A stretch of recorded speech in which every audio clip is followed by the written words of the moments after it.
Star Wars 7x7, episode 1996. Today, there are lots of articles and opinions flying around about whether The Rise of Skywalker actually supports The Last Jedi or if it undermines The Last Jedi. Well, I've seen The Rise of Skywalker, and I think there is ample evidence for one side, and I'm going to share that with you today. Punch it!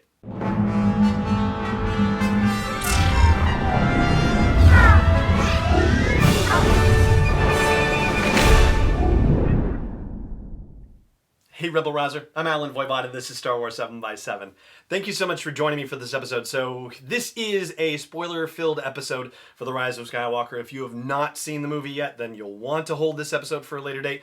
But if you're okay with me talking about details of The Rise of Skywalker, well then let's dig into it. So particularly, one of the things that I've been seeing cited as evidence for the possibility that The Rise of Skywalker actually undermines, refutes, otherwise walks back The Last Jedi, is that scene where Rey tries to throw away her lightsaber and Luke's Force Ghost catches it and says, "You should treat a Jedi's weapon with more respect."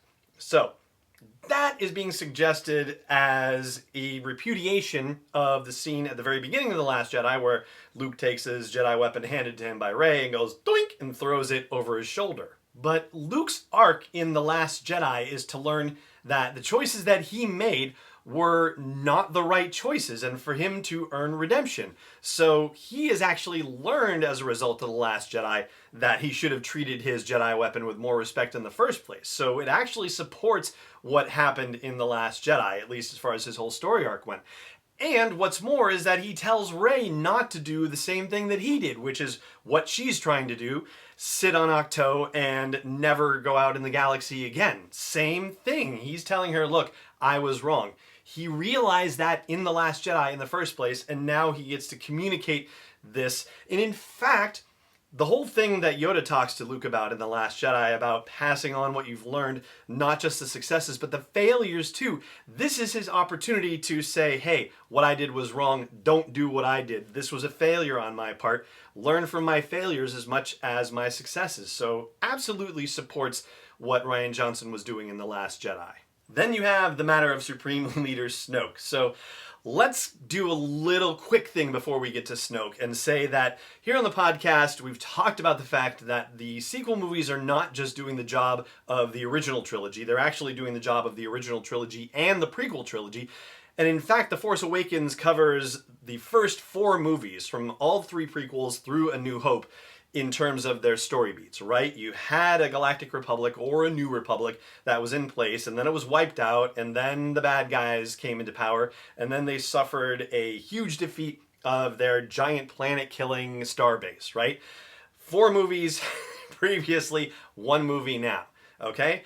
And what ends up happening in The Last Jedi is a bit of a change. So in Return of the Jedi, that's when Darth Vader's boss gets killed. Emperor Palpatine gets killed. Yeah, I know.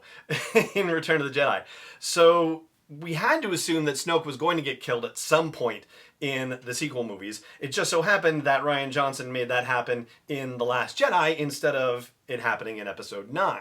And so here's where we circle back around to Snoke in The Last Jedi. I think one of the big complaints about him was the fact that we had invested so much theorizing and wondering about Snoke in the years in between The Force Awakens and The Last Jedi, only to have him summarily dispatched without any other backstory information about who he was or how he got so powerful. And so he was relatively quickly dismissed, and people thought, there was so much more to him we should have known, and why was he just kicked to the curb like that? Well, it turns out in The Rise of Skywalker that he was just a clone that Palpatine created, basically, or some other kind of crazy creature thing, because there's that formaldehyde tank with Snoke-looking body parts hanging around in it. So, yeah, still supports the notion that Snoke really wasn't that important to the overall arc, but that's what The Last Jedi basically said, because it wasn't really about Snoke, it's about Kylo Ren, just like the original trilogy was about Darth Vader. All right, I'm going to take a quick break, and then we're going to talk about one other. There's more to talk about, but there's one other I want to talk about today, because a fourth one is going to require a whole episode of its own. So stay tuned.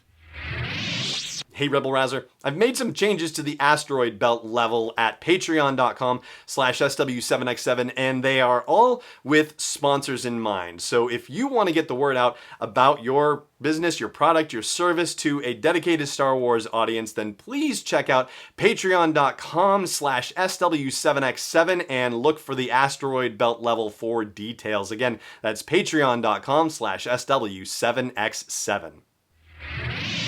Welcome back. So, the last one I want to talk with you about today is Leia's Force abilities, alright? So you remember the scene from The Last Jedi where she's blown out of the Raddus and uses the Force to get back in. If you've listened to the podcast for a while, you may have heard one of my conversations with Patrick Johnson, who is a professor of physics at Georgetown University. And he and I have had conversations about how you could apply real-world physics principles to the situations you see in Star Wars. And one of the conversations we had was about that situation. Patrick theorized that one possibility for her being able to survive in space long enough to get back on the ship was that she might have been able to use the Force to gather the air molecules that were also blown out of the Raddus, to gather that around her like a bubble to be able to help her survive long enough to get back on the ship. And one of the things I talked about was how people have the ability to do, crazy extreme things in extreme situations, like lifting burning cars to save their kids and that sort of thing. And Patrick actually talked about how the brain has limiters in it that will prevent you from using the full strength of your muscles and tendons because you're actually much stronger than the brain will, let you be in some cases because it's trying to prevent you from tearing or ripping them, but that in an extreme circumstance, maybe you could do more. And I was thinking maybe this was an extreme circumstance where Leia's latent Force abilities were able to come to the fore because of the extremeness of her situation, and that she would suddenly be able to use the Force to get back on the ship. So, not exactly, as it turns out, because the Rise of Skywalker actually shows us that Leia was at one point in training to be a Jedi with Luke, and was actually doing well enough that she bested him in a training exercise. And this part went by me a little fast, and so I'm really looking forward to seeing the movie again so that I can pay a little closer attention when I know this is coming.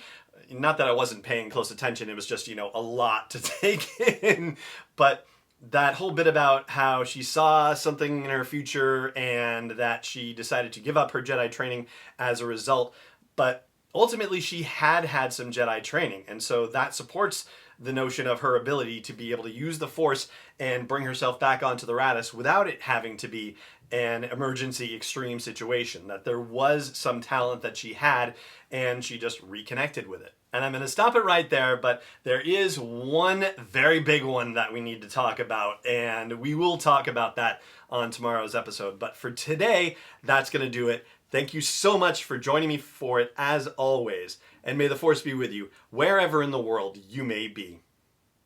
This podcast is not endorsed or sponsored yet by Lucasfilm Limited, Disney, or 20th Century Fox. It is intended for entertainment and information purposes only. Star Wars, the Star Wars logo, all names and pictures of Star Wars characters, vehicles, and any other related Star Wars items are registered trademarks and/or copyrights of Lucasfilm Limited or their respective trademark and copyright holders. May the Force be with them. All original content is copyright 2019 by Star Wars 7x7. We hope you love it.